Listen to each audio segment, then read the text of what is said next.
بسم الله الرحمن الرحيم. رسالة لكل شباب مشروعنا مصر القوية، وأخص منهم شباب التيار المصري الذي شارك في هذا المشروع بجد وبإخلاص.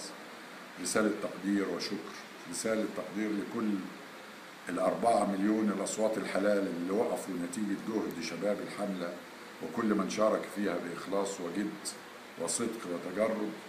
هم أصحاب الفضل بعد الله في جمع هذه الأصوات.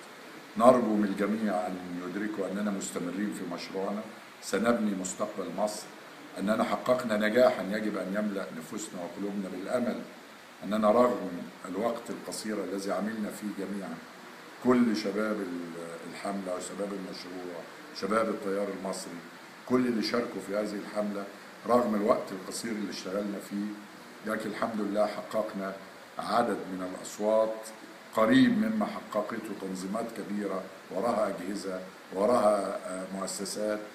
فده يعود للجهد الذي بذله كل المشاركين بإخلاص وتجرد. نرجو أن احنا نستمر. احنا بنفكر مع بعض دلوقتي كيف نستمر في مشروعنا مصر القوية، وما هي الأطر والمؤسسات التي تسعوا. نرجو أن تشاركونا بأفكاركم يا شباب التيار المصري.